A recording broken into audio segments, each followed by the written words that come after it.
Welcome back to Hey Eintracht Frankfurt, the Bundesliga podcast covering everything there is to know in the English language about Eintracht Frankfurt. I am Chris here in the middle of the Mitten State, just getting over a summer cold. I apologize for the hoarseness of my voice, but I'm going to be carried by a couple other gentlemen today. And Garret, how you doing? We'll bring number one in off the bench. The other guy needs a little bit warming up, but Garret, how you doing down there in Detroit today? Chris, I'm doing good. It was good seeing all you guys on Saturday real quick, before you headed down to Detroit City.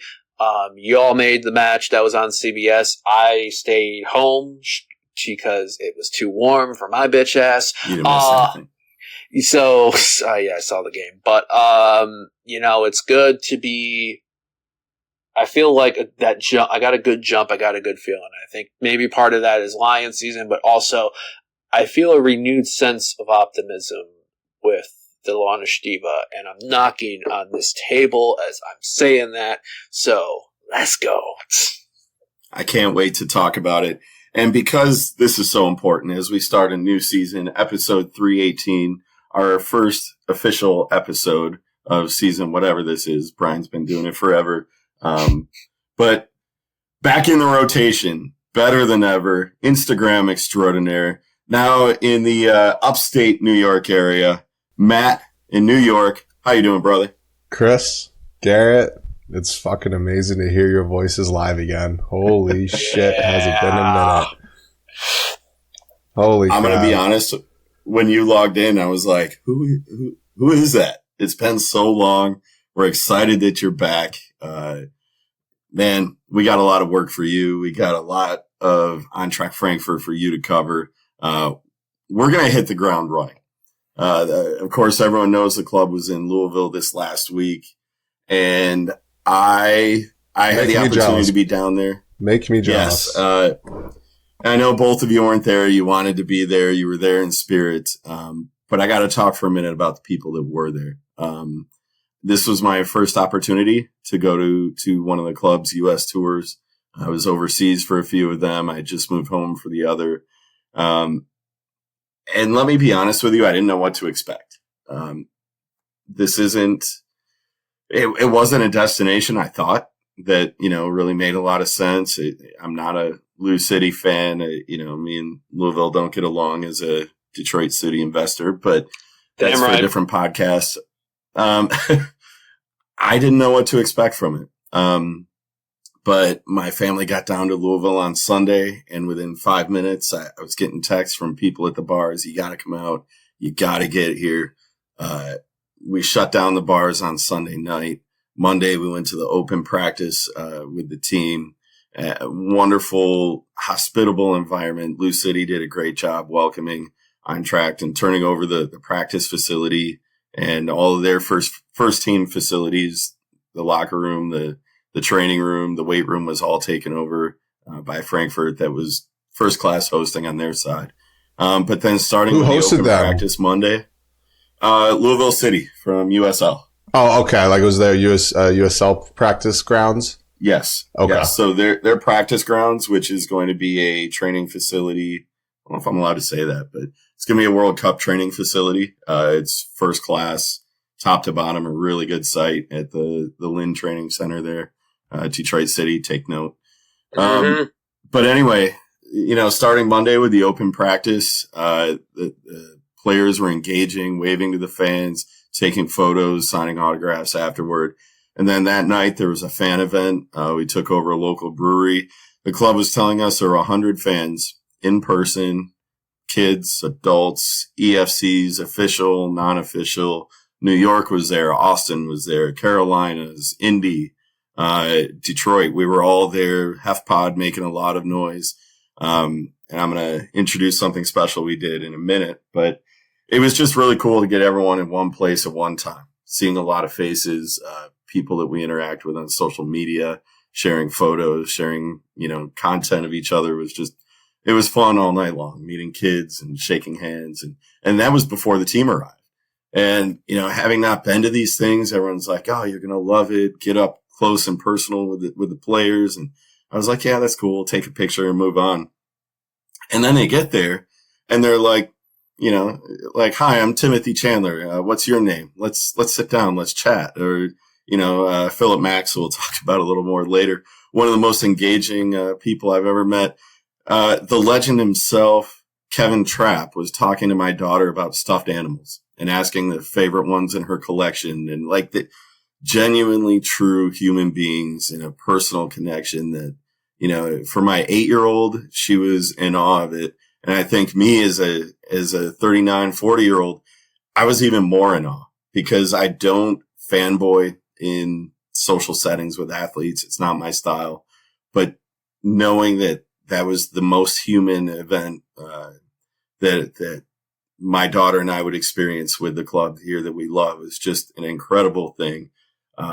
Everyone else that I talked to that was there just loved it. And we thank the club, for doing that, for hosting that, good food, good drinks there.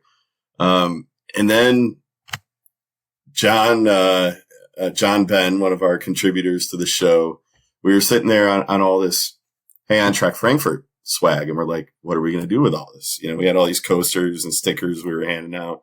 And we're like, we don't know what to do with this. You got any ideas? So we got all these coasters and we were like, let's do autographs. So we got about 30 coasters here.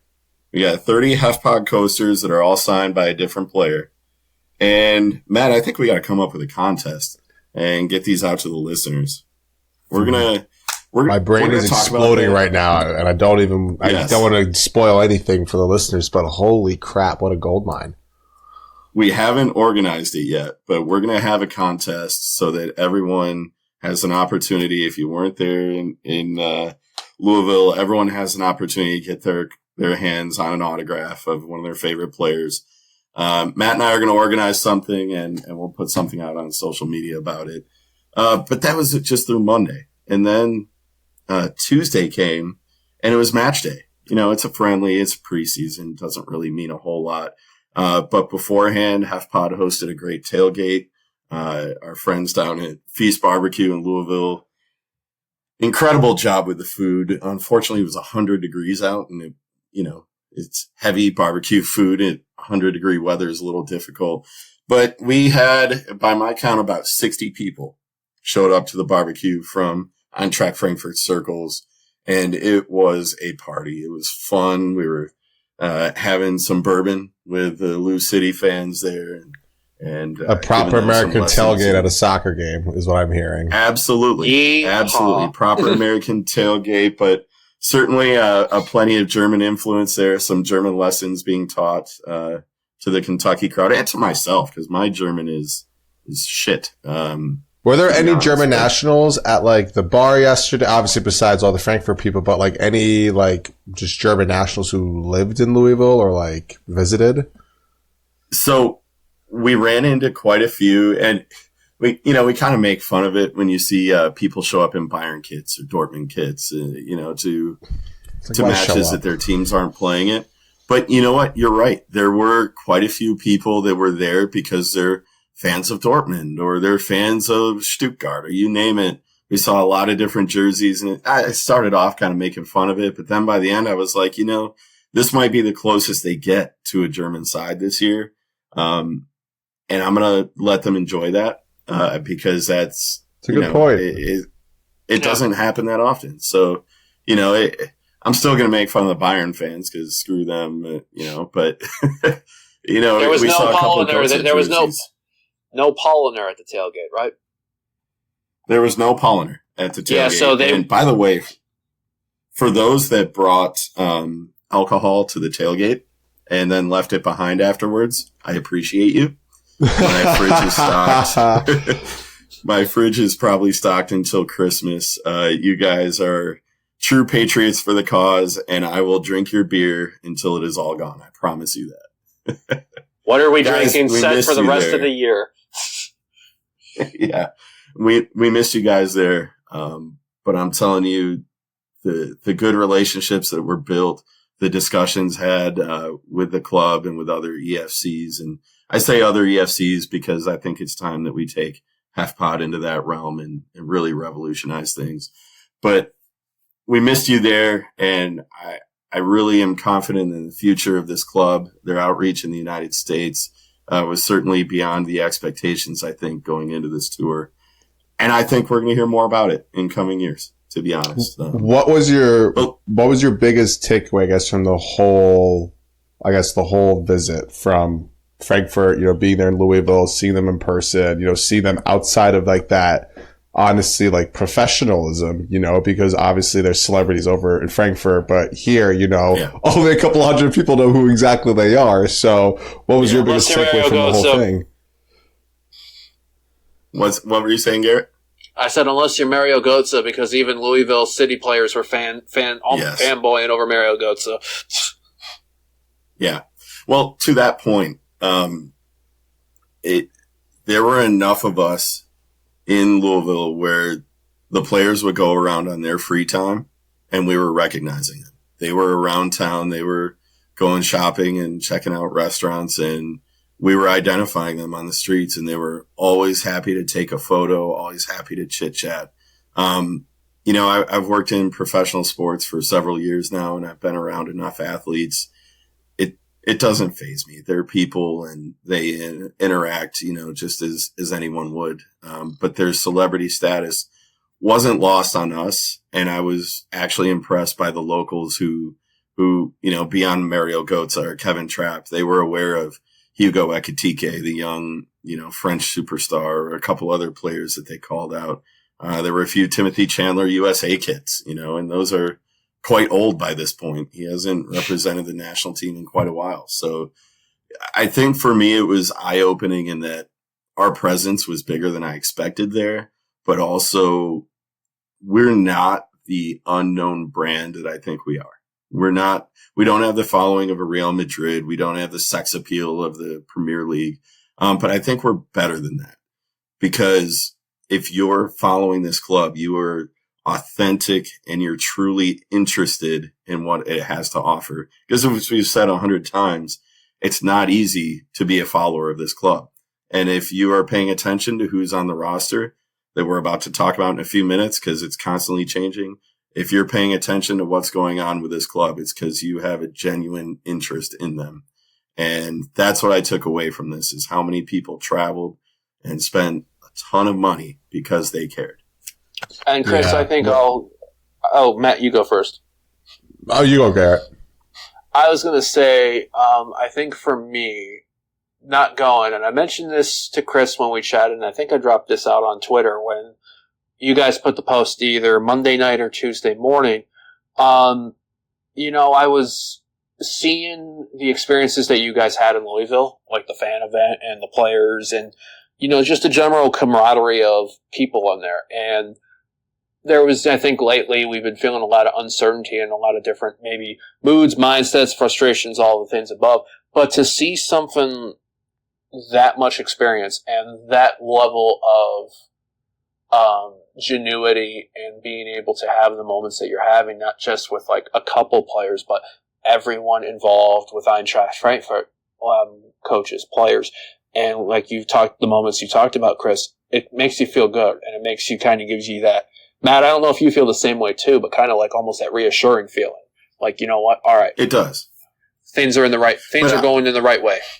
Well, that's what it does, because that's what it kind of shows the difference between like the Bundesliga and the Premier League, right? Where the Bundesliga is like fan owned, right? And the players and the organizations are making sure that like us fans feel that way. Like you don't really see that with like, the Chelsea, the Man City, or even like smaller like clubs like Crystal Palace or anything like that doing like these kind of like fan gatherings. I mean, I'm not aware of them, at least. I mean, maybe you guys are and you see it there, but even at least if they are, there's just a couple people, not the entire team.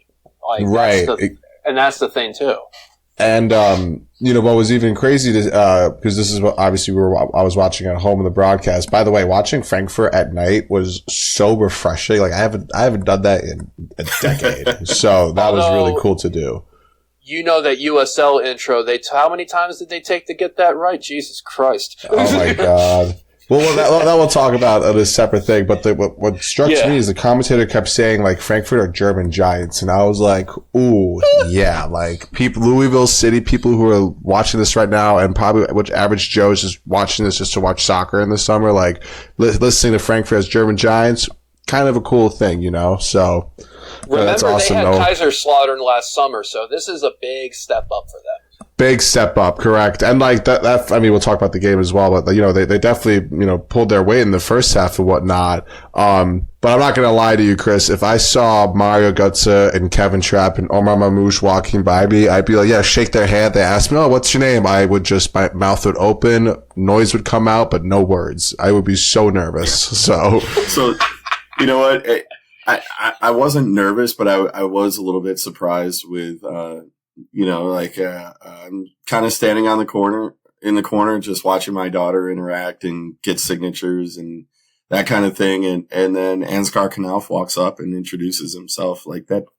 That doesn't happen with a lot of clubs. Like Garret said, when the big boys come around, you know, they'll bring one or two for, you know, a meet and greet or an autograph signing at a commercially branded event, you know, and that wasn't the case here. It was a closed door event. It felt like a family dinner, and you were, you know, meeting family that you know them, but they don't know you.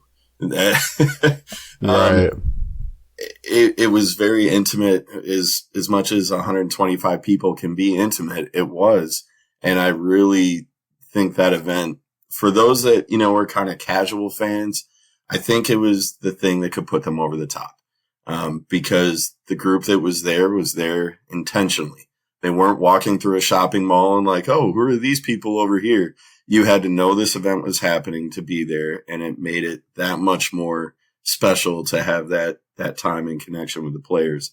But that being said, there was a match to be played, and they were there till about 9:00, and you know, made a point to say we got a match tomorrow. I hope these guys aren't too late.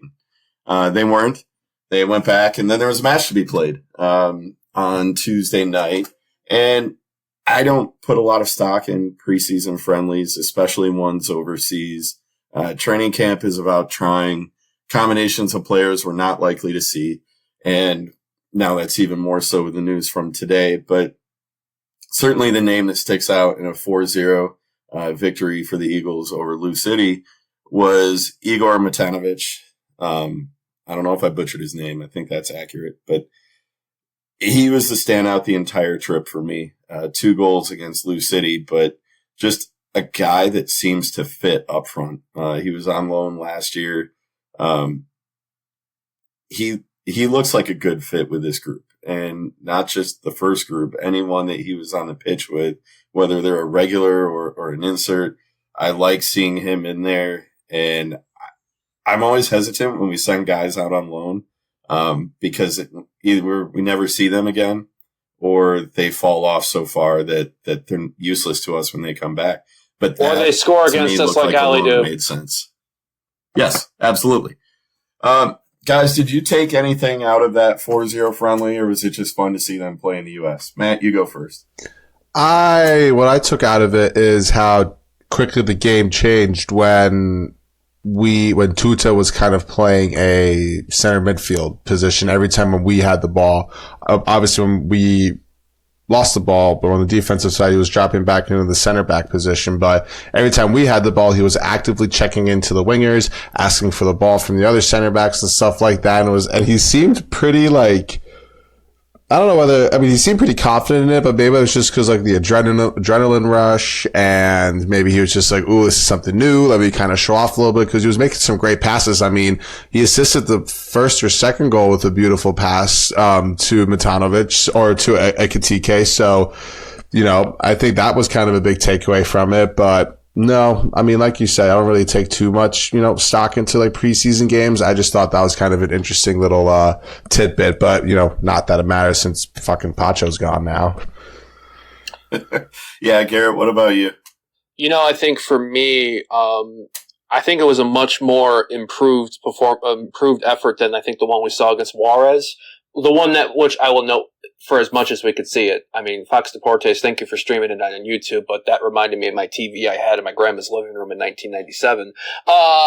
But the first couple minutes of the match, you can kind of tell, like, you can see why as much as Chris and I despise them, you can see why a Lewis City side, that for a USL Championship team, they're top 2 or 3 with the most resources in the league. They almost took the lead, couple close up moments and opportunities. But I think you're starting to see, I think I'm liking the 4-4-2 side of shape of this, what this team has in this Ronian. And I'm seeing some growth in some players. The Ekatike's taking it on the hop, quick turn, quick strike, brilliant. And I was like, all right, that was a professional strike. And then we got into the game, like you were talking about with Matanovic. Marmoush, I'm curious to see, because it seems like we're playing Marmoush out wide maybe a little bit more as opposed to up top. So I'm kind of curious to see if that's a cut-in method. And I'm about to make a confession that might make people wonder, did I really just say that or not? I think I've mentioned it briefly before in our Discord when they were released. I'm kind of becoming attached to the Marlboro kits. I think they kind of, with the whole kit effort, looks kind of cool. I'm making an executive decision here. You are no longer welcome on this podcast. It's not the best. It's not. I second hand on that one. Yep, I agree. Wait, which one, Chris or me? Garret, I'll get on I'll back you on this front. I'll get on board with any kit that we're winning in. I mean, we have 2 wins and no losses to this point in them, or 3 if you count the 12-0 friendly back in Germany. But they haven't grown on me yet. But we're still, a couple days out from the next match here. We still don't know what our black kit is going to look like. It would be really nice to see that. I'm predicting that it's going to come out. So today's Monday the 5th. We play FS Val, Frankfurt, on Wednesday the 7th. I predict tomorrow, August 6th, we'll find out what the kit is. Well, I can't get it shipped to the States in time for the start of the season if they don't get it out soon. So make it happen, club. I know you're listening. I hope they never wear the orange kits. That's for sure. Wow, you don't like the orange kits. I do not like the orange kits. I like the striping on them. It pulls in some of our traditional striping with the orange that we've had some European success in. I don't know. I mean, as a third kit, maybe not. If it was a European kit, would you like it? I mean, are we Dutch? Are we the Netherlands? Like, what are we talking about here? That's what I keep seeing when I look at that kit. Matt, you may have not. It's not the first time we've worn orange. Chris has heard me say this before. Matt, you may have not have. But what kind of eventually led me, when they say a football club team chooses you, you don't choose them. Before I really, really got hugged in, what was, I think, maybe the starting point of being chosen by Eintracht Frankfurt. I remember doing a search for Joachim Low for some odd reason, because I think Germany was playing, and popped out in the Google search, when he was with Eintracht photo, him with that mustache and that third orange and black kit from 81, 82, that stuck to me, and that was a point. And we also wore white with orange aways in that season in 83. So it's not like it's this, weird ass color. It almost, the Hessians, that the members, I think, wanted it over the gold in 1920, but it was everyone else that was like, gold, apple vine, yes. And yeah. I don't know about 1920. 2019, 2020. Oh, okay. Oh, yeah. I heard 1920. I was like, now you lost me. But fair enough. I did not know about that. I'm not Matt, that big of a historian. I'll just put it this way. If they win, can we win you over on that kit? Oh, 100%. I will paint my house orange if I would have to do that. Yep. And you know what? It's the last year of Nike. I don't expect any special treatment from them. I'm looking forward to Adidas. A nice classic black and red. That's for a one-off another time. This isn't the kit show, but we haven't seen all of them yet. Matt, one more question about the match. Was there a newcomer in the group? We talked about Matanovic, but was there any of the other newcomers or returners, Nathaniel Brown or anyone that stuck out to you? No, nothing really. I mean, you can't really take too much stock in these games because, someone could be outstanding to you and, nothing really happens. I mean, I'm glad the Oscar Holland kid got, some minutes in and all that kind of stuff. I mean, obviously Hugo Larsson is a huge piece. I'm glad he, still looks healthy. Man, I mean, nothing really stand out. Yeah. Garret, anything else on that match or both of them from North America? I really want to see more. I think you're talking about Hoyland coming in. I really want to see. I feel like Cam Uzun has a lot of potential, and it seems like I think he's either played up top or played in the middle. So it seems like there's some versatility with him there, and I'm curious to see can somebody like what can Nathaniel Brown bring to the table in this team shape, especially now with some of the things that developments we learned today. There's some opportunities for these guys. They just have to make them. Yep. We're going to talk about the roster after the break. I need to wet my whistle here. I know, Matt, since we talked to you a year ago, you've probably been doing some beverage partaking as well. What's been in your glass lately? Boys, it's this lovely, lovely brewing company called Treehouse Brewing. They're out in Massachusetts. They are opening up a shop here in Saratoga County in December, and it's the haziest, most beautiful IPA yet to date. It's unbelievable. Look them up. It's crack in a can. Name? Treehouse? Treehouse Brewing Company. Yep. I'm Googling now. Garret, what about you? I got nothing right by me right now. I think, has it been about a couple months since I've been back on? Mostly, it's summer. So in addition to trying to stay hydrated, trying out a couple new colas, new Kroger's got Mercado, like apple sodas, which is actually pretty good. Yeah, I've had that. It's really good. Been on a run up. Maybe it's the orange kit, but I've kind of been drinking more orange pop lately for a bit. Maybe it's the Tigers thing too. Today, because I love Wendy's, I picked up a thing. I had a Peace tea. I think it's one of the Coca-Cola brands. It's their sweet tea, and it was quite refreshing. Which is this is all you ask for when summer's even hotter than what it's supposed to be in Michigan. That's good stuff. For me, I'm going to drink the remaining stock from the Louisville trip until probably the end of the year. But I'm starting with Country Boy Brewing out of Georgetown, Kentucky. I think that's like 30 minutes outside of Louisville. Cougar Bait American Blonde Ale. Delicious, nice and smooth. I'm telling you, for the amount of breweries that we went to down there, I really didn't have a bad beer. We went down there, for the bourbon and to experience that whole thing. But the beer was just as good as the whiskey was. I'm already looking at making a trip back or trying to figure out where I can find a few of these breweries to bring some of it home. Because I went down for bourbon and I came back with beer. It's amazing how that worked out. Not disappointed in that at all.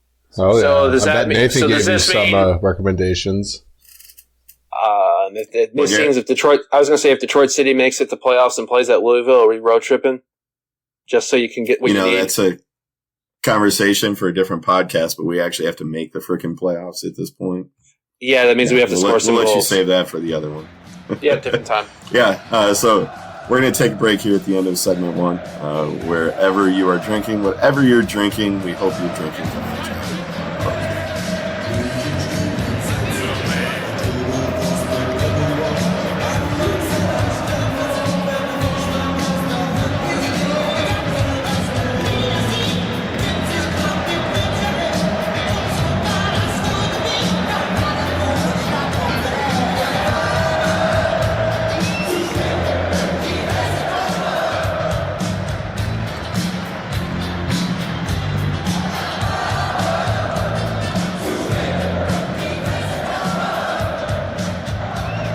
Welcome back. Segment 2, Hey Eintracht Frankfurt, episode 318.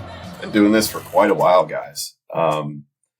Matt, you've been on a couple years. Garret, you've been on more than a year now. I've been doing this for a few years. I love our rotating cast of people, different different matchups, different groups every week lead to different perspectives. I'm glad I got you guys on here right now because both of you like to talk about shapes. And I feel like this part of the discussion is going to talk a bit about shapes and who's slotting behind who and 2 deep rosters and all that good stuff. So let's talk about the big news today, August 5th. Pacho is gone. I mean, I haven't seen a official release from PSG yet, but from everything that we've seen and we can get out of the situation, Pacho is headed to PSG for $40 million. Eintracht purchased him last year for about $9 million. So that's a pretty hefty move. And I appreciate Marcus Kroesche doing this in early August instead of the last day of the window. We've got a little time to make a couple moves before the league starts. Guys, I'm always of the mindset that we should spend that money right away. But that's also why I'm broke as a joke, because I get money and I spend it. So with Pacho out and the other news that Philip Max will be dealt, where's he headed, Garret? I don't recall. Panathinaikos, I believe.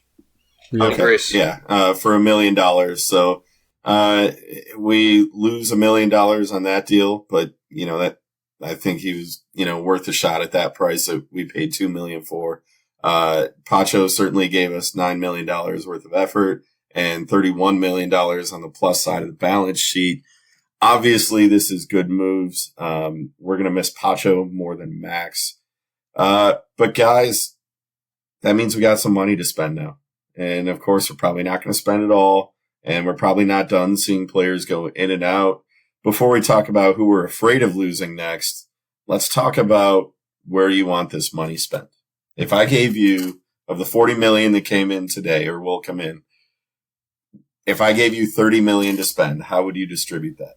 Well, you have to also remember we're in the hole from last year, about like 30 mil, 25 mil, if I remember correctly. So we're only be able to spend like 15 mil on this. And no, that's not true, because Juarez paid us like a couple $100,000 to go there. So that means I can spend whatever I want now. I just make up the balance sheet. This is my game to play on my budget. So this is why the reception was crappy during the friendly. Noted.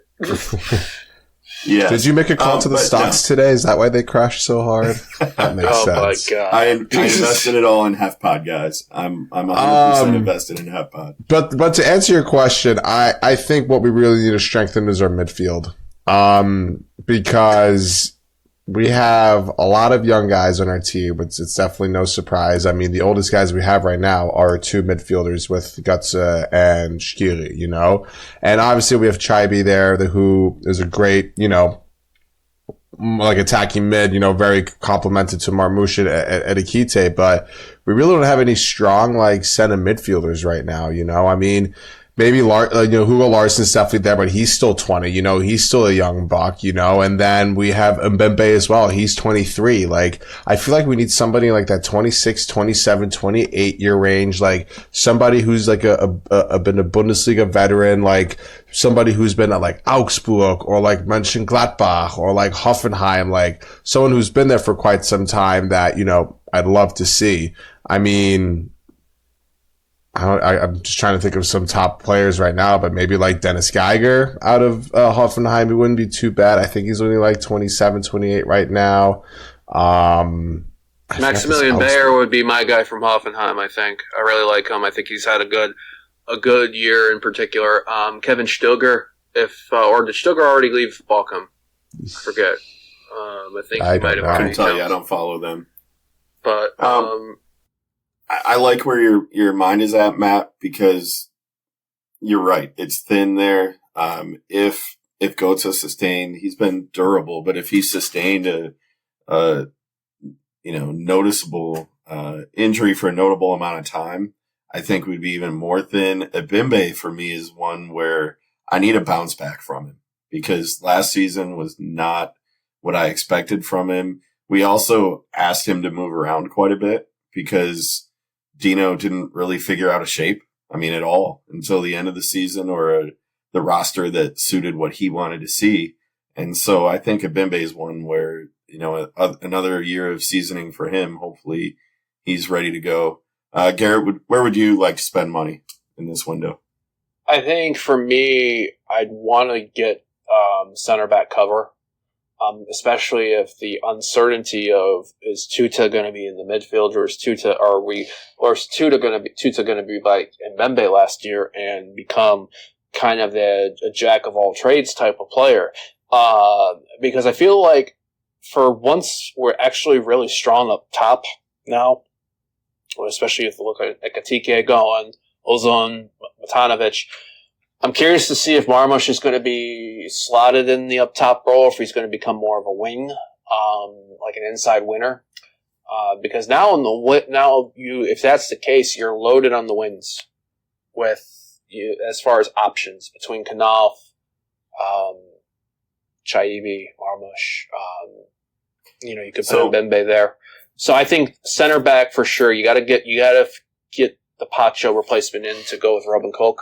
I think, and what's our backup goalkeeping position looking like right now? Like in the event Kevin Trapp gets hurt, or you need to rotate him out because we're in 3 competitions this year. So, I think Jens Kahl will get the nod.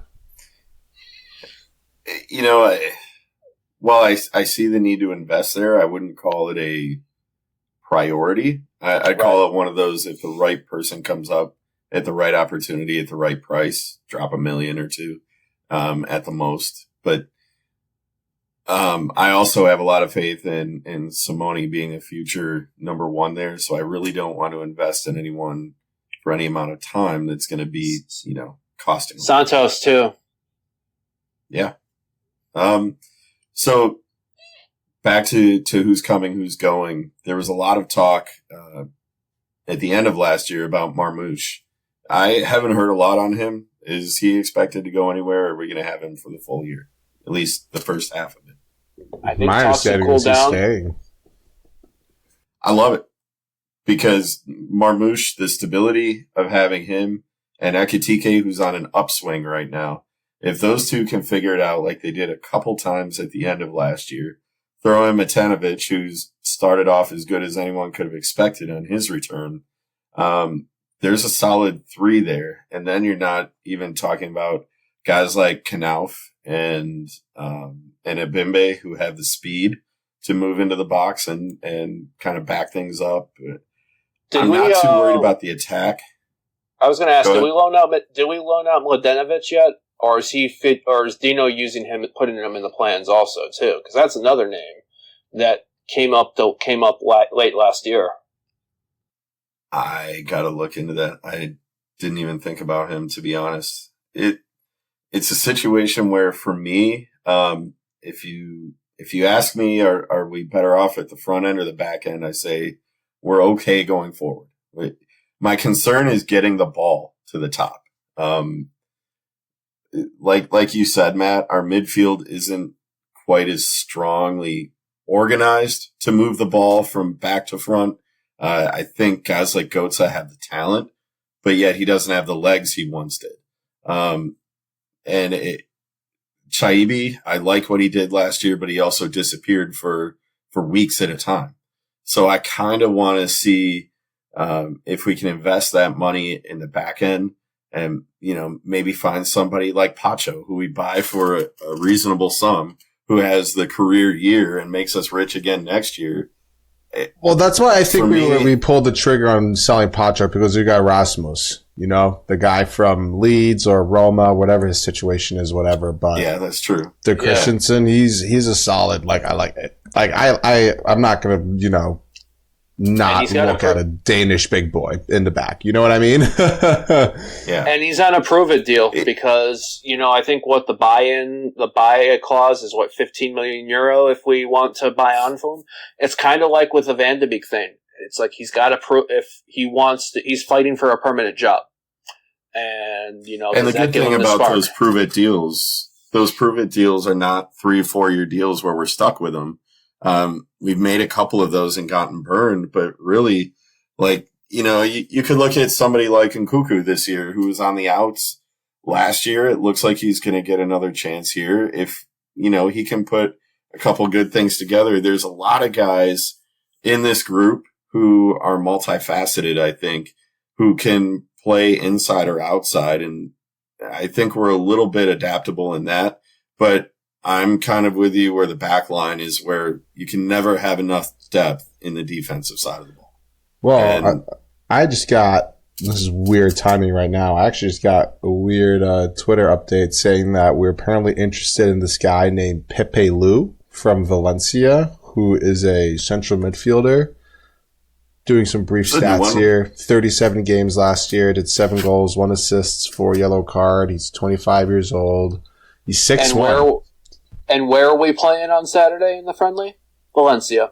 Good Whoa. places on the deal. Whoa.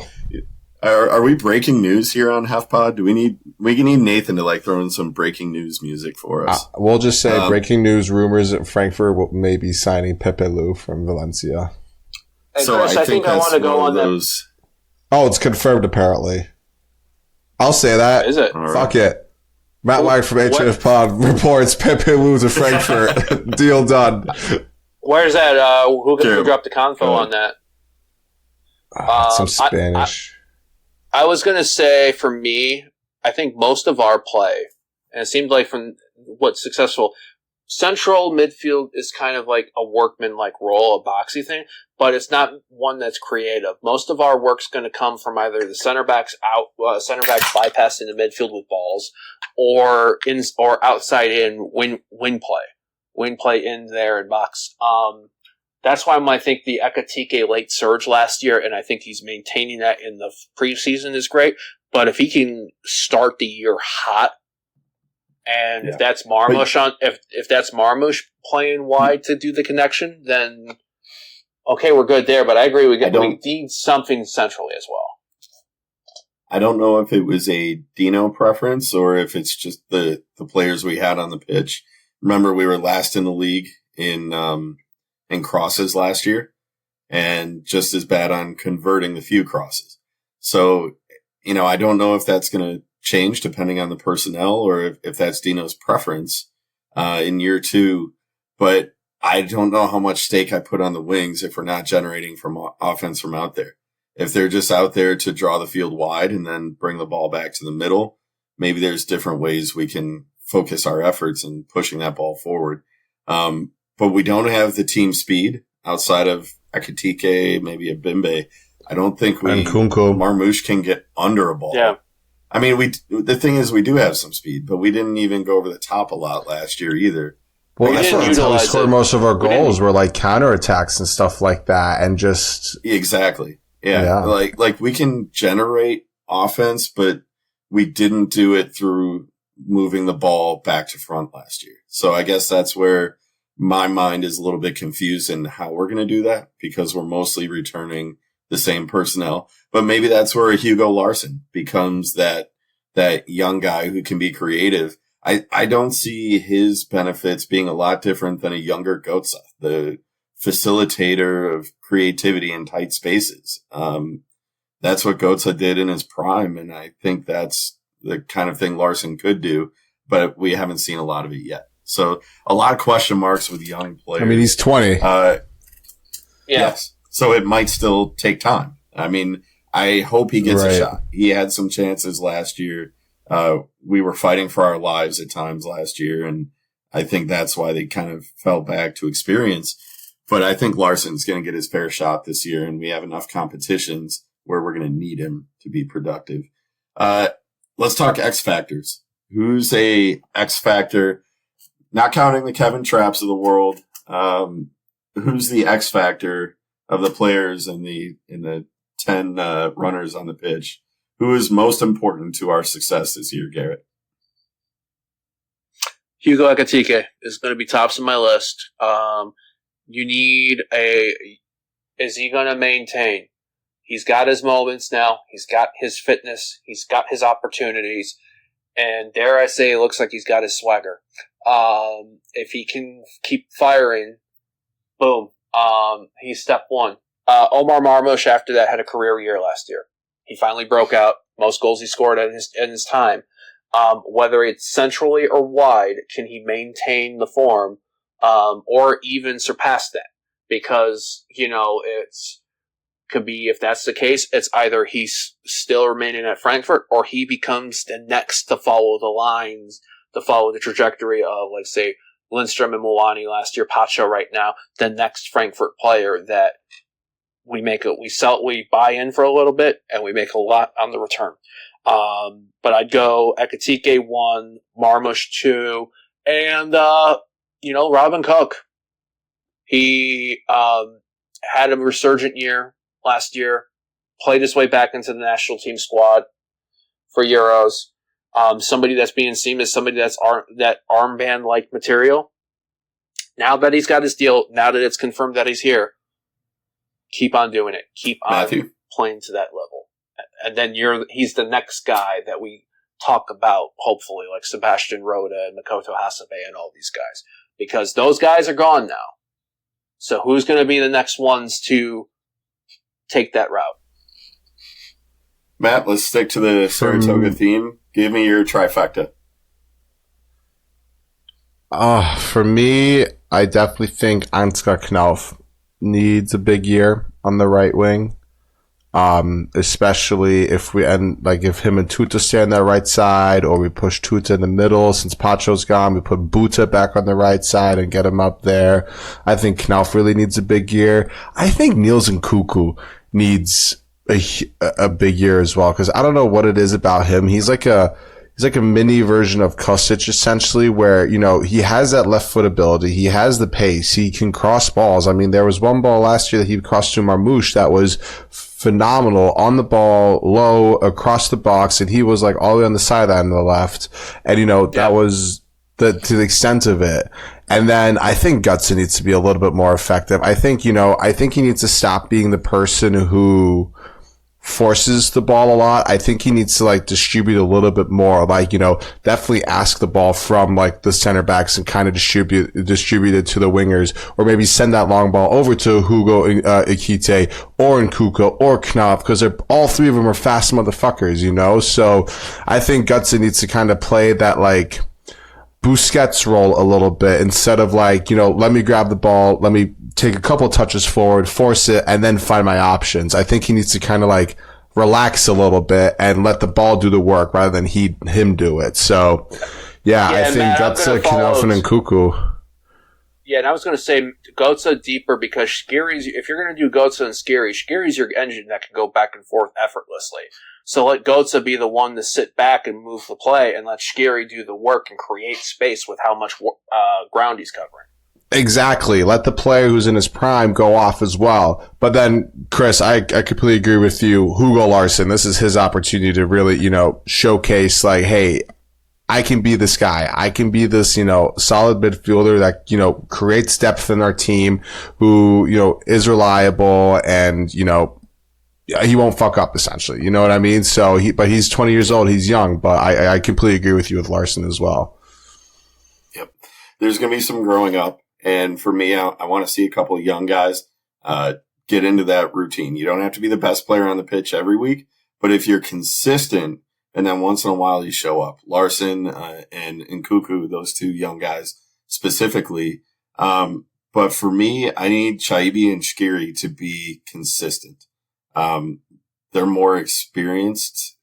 There were times last year where they were the only thing we had going, was their energy, their ability to attack the ball or win the ball back, or make a play when the ball was on their foot, when everyone else just disappeared for matches at a time. I want to see them do that a little bit more. They're not going to get the workload because we have enough talent up there to spread things out a bit. But I really want to see them be impactful. And now that they're a little more aged than the younger guys, hopefully they can use that to their advantage. You mentioned Gotza going back a little more. I don't know if he can go that far back, but if he kind of falls into that the Jabril So kind of thing, where he's kind of the field general, marshaling things forward, that is something that we missed, not having So last year. That's the number one reason we were so ineffective moving back to front, is because there was no one directing traffic. And we need somebody like that. And Goetz has seen it all. He's done it all. And he's still creative enough to facilitate that in the middle, I think. And we don't need his offense right now. We've established that we have that coming from enough places. So if he could fall back a little bit, and also take some of the wear and tear off his legs, I think that puts us in a good spot. Yeah, so that's where we're at with the roster right now. Do we feel good? If the season opened, we got a couple more friendlies here, but if the season opened and we had a competitive match next week, would you be comfortable going into it with this roster? Our age scares the shit out of me. I don't know why, but it really does. We're young all across the board. Yeah. I think we're a little bit deeper as far as numbers go than, even when we had Muani and Lindstrom at the start of last year. And also year 2 for Dino. A lot of on there. I think a lot of experiences were had. I think this is beneficial. But, we got 14 days till 2 weeks from today is the Pokal and Braunschweig away. So 2:45 Eastern. Yep. We'll see if I'm feeling as good as I am right now, or if I'm pressing the oh shit button. Well, let's talk about Dino for a minute. You brought him up, and that was probably the number one interaction we had last year was people saying you're being too hard on Dino, or you can't go after a guy in his first season. I thought it was fair given some of the questions, but also in hindsight, he was very inexperienced. His first time being the boss behind the bench. But it's year 2 now and a mostly familiar roster to him. How short is the leash? Not getting into you have to take 15 points from the first whatever matches or anything like that. But, I'm not saying the leash is short, but we need to take points from the matches expected.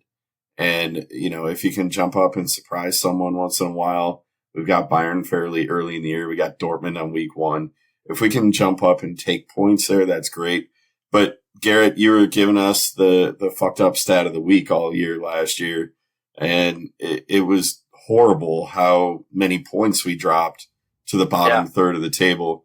That's the number one thing for me from Dino. This team has to answer the call in the matches they're expected to win, and then show me the honest effort against the teams that we expect them to drop points in.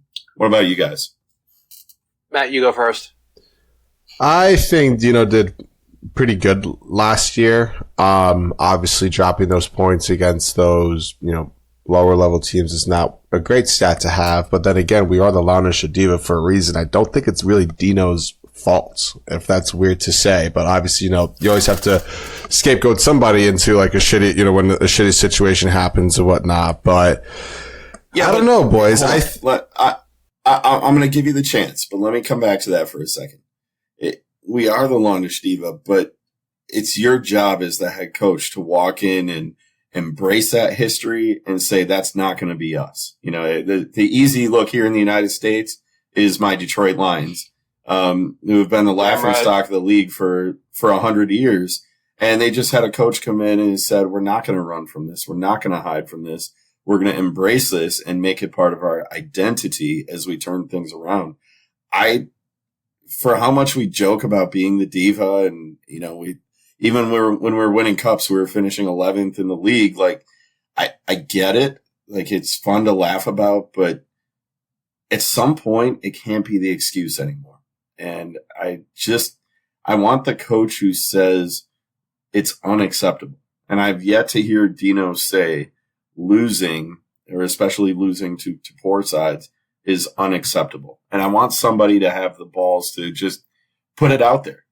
And it feels like we're always tiptoeing around that instead of punching it in the face. Matt, I'll let you go back to that because I cut you off. I 100% agree with you, but I just think it's so different where the life expectancy of a coach in the Bundesliga is so short compared to any other league, I think. Even shorter than the Premier League, I almost would want to make that note for. So it's hard to do that. But then again, Germans can't be that serious, because if they do that, then they would be like, oh, this guy hates our team. I guess we should fire him now. You know what I mean? Or hates our culture and all that kind of stuff. So, but no, nonetheless, I mean, his short is going to be just as short as everybody else's leash. I don't see his leash being any shorter than, Vincent Kompany's at Bayern. You know what I mean? So, or, who the new Dortmund coach over there, I already forgot his name, but I think, if we get 10 points by October break, then, the seat is definitely on fire. You know what I mean? But, and I think I was going to say, regardless of who's managed the last, 5-6 years, there's been one thing that's been constant with this team, and that is one or multiple times a year, this team goes on a winless streak. That's long, that's frustrating, that makes us question our sanity a lot of times. And the fucked up thing here's my fucked up stat, in a good way. As frustrating as last season was, and you can go back to all of our HEFpods, all of our Twitters, all of our different rants and everything like that, when you look at what European qualification we made for, it's a step up than it was the season before. But we didn't earn that on our own. That was a technicality based on slots allotted to the league. But it's an opportunity. And we backed our way into it. Now that we have this, it's on them. If Dino's in the bottom half of the table come mid-October, we're winless in our last 4 or 5. We're struggling not just in the league, but in the Europa League. Make the move. We hope that that's not the case. But this is the wheel. The leash is off. Yeah, I'll shut down the Dino talk by saying that I had the opportunity to speak with him just for a couple minutes in Louisville, and I mean every coach says the right thing, does the right thing. But I get the feeling that he's much more comfortable this year. The first year as a head boss on any club would be difficult. But then to do it at one with European expectations and with all the turnover he had last year, he was not put in an easy spot. But just listening to him talk at the press conference the last few weeks and the opportunity to speak with him in Louisville, I think he's much more comfortable in year 2. And that's where the expectation for him goes up, just like everyone else who's here again, that you're going to be one step better this year than you were last year. That's how all of us that work out in the real world, if you're not one step better than you were last year, you're not going to be around for next year. So that's, for me, I can't make a season prediction because there's still a lot going on in the transfer window. But for me, I want to see him be better in one area than he was last season. Or, one step better across different areas, because that's a sign of improvement for him. Guys, we're not going to do big predictions because there's still a lot going on before the regular season starts. But let's talk about the rest of August real quick. The Frankfurt Derby. Do we even call it that? I know it's been referred to. It's a gathering. Past. It's a gathering. Yeah. Yeah. The friendly against FSB, Wednesday, 12 p.m. here in the States, 1800 I did the math right there, in Central Europe. That's a friendly. I don't know about broadcast for that. Probably on Track TV. We'll look into that. And then a step up in caliber on the weekend. We travel to Valencia, 3 p.m. in the East Coast here in the States. That is 2100. Really bad math there. In Central Europe. That one, I think, is a measuring stick for us. We've been playing a lot of lower division competition. Even Juarez not rolling out their best lineup is a first division side that's in the middle of their season. And before the cup match against the other Eintracht on Monday, August 19th, I want to see what we do in Valencia. For me, that's a dress rehearsal with 9 days off afterwards. That, for me, is where I want to roll out the A-list. Whatever Dino thinks his starting lineup is, that's where we want to see it. You guys agree with me there? Yeah, is that going to be on ESPN Plus? Do we know that? I'm guessing it might We'll look be, into but it. We'll share it. I haven't looked yet. It should be in Valencia, but I'm not sure yet. Okay. Matt, going into the Pokal, we know our history against lower division sides in the opening round. Any reason to be concerned against Eintracht Braunschweig? Well, I mean, obviously their fan base is awesome. I mean, they have that old ass stadium with the track still around it. So I think the atmosphere is only a problem, but depends how the coin flips, Chris. I mean, you know, we've known that from years on past. Yep. I will tell you that my opinion on that match will be entirely based on what we see in that Valencia match. Are we organized as our head down going into competitive matches, or are we still trying to figure things out? You still got to play around with the lineup because that's how you find combinations that work. But I would hope by then we flush something out. I think having this US-based camp this year, even, you know, when they do camps around Germany or Austria in previous years, there's still some of that distraction. Things seemed a lot more business-like here. They only had 1 to 2 days off for the entire 2-week trip. For me, that was a camp that was business-like. And I think that we're going to see that in the friendlies this week leading up to that Pokal match. But then we open, because we have to be so organized, because we open against Dortmund. So the point I was getting to that took me forever to get to, between all of the friendlies and the cup match and the first round of the Pokal, they're all on the road. I'm sorry, the first round of Bundesliga as well. They're all on the road. We're not going to see a team at home until August 31st in week 2 of the Bundesliga. So keeping that mentality on being perfect for the start of the season will really allow us to gain momentum. And Garrett, am I putting too much stock in the month of August? I think you want to start hot. You want to start as well as you can because last year we didn't start as well as we should have. 22 season took a little bit. We had a couple good results in August. Really the best, I mean, it's been a slower time in prior years, but if we start off well, you take care of business against Braunschweig. You know, we've won in Dortmund before. Even a draw is good there. And, you know, Dortmund have some questions to ask of their own. You know, Nicholas Füllkrug going to West Ham. So, you know, what's their you know, are they going to change things up a little bit? New manager. I think all these games now, and if you look about it, the weather conditions in Germany and Austria is probably a bit nicer. Not as difficult as training in Louisville, Kentucky in the summer. With the amount of humidity there, the amount of high heat. You were there for a little bit. I mean, I think it's good to have a little bit more endurance and being away from home and playing in these different environments and spending the time together in those moments. I think there is something to that. We want to see how we look in these friendlies. But Braunschweig, how quick can we take care of business against Braunschweig on August 19th?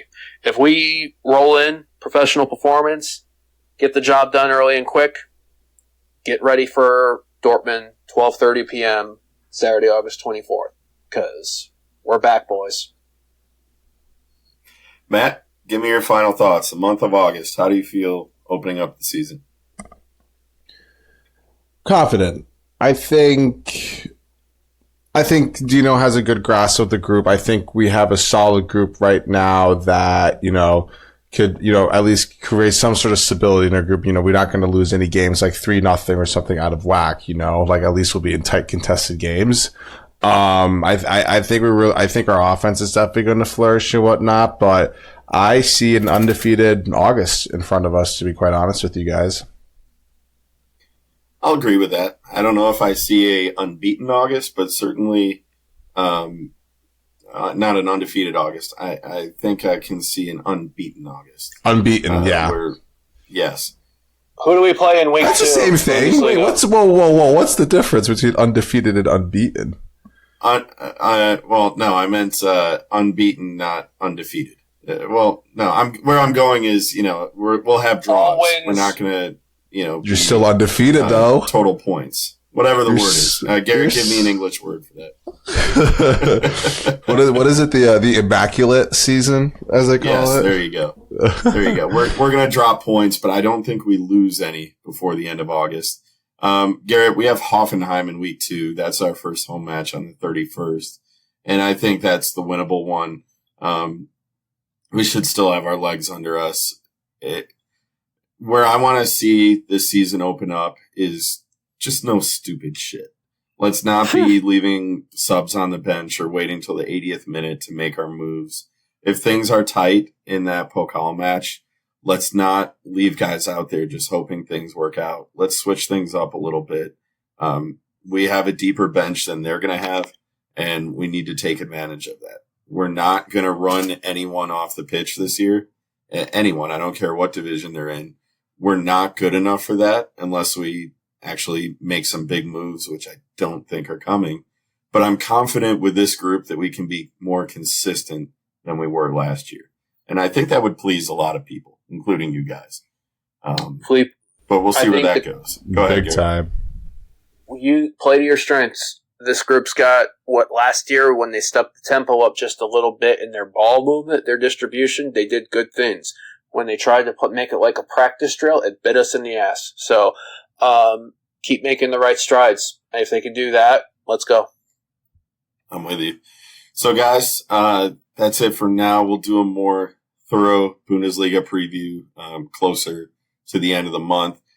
John, Ben, and I are going to do a Frauen preview episode, hopefully later this week.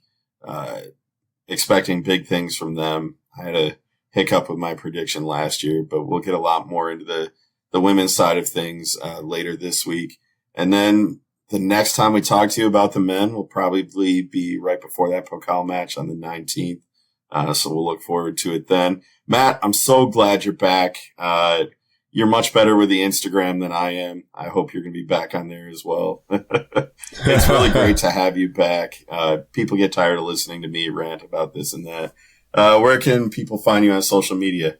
Yeah, you can find me in the Twitter landscape at Matt SGENY. And follow us on the Instagram at HEFpod. Garrett, if people want to talk to you about USL, you're on the 451 podcast. Where else can people find you? Channel 451, that Twitter account's 451DET, also the Majors Detroit. That is at TMSNX Detroit. Adam made that one way too hard. Also YouTube channels for both those pages. Personal, Twitter, Instagram, Discord, GM Komatz, and then Eintracht Frankfurt Detroit SGE.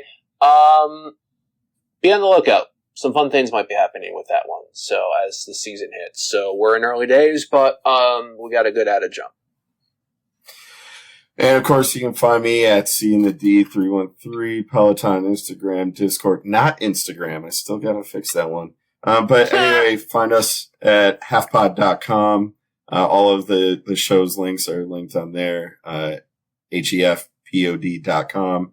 Instagram at Hey Eintracht Frankfurt. X.com/HEFpod.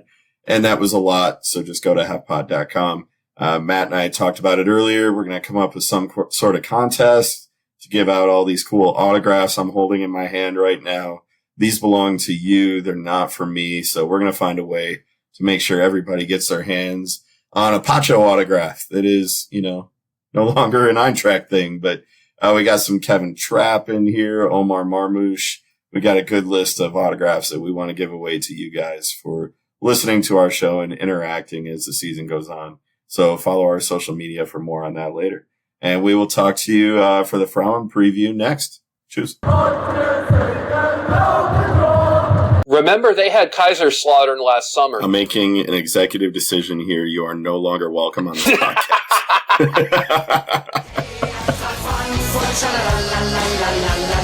Hey,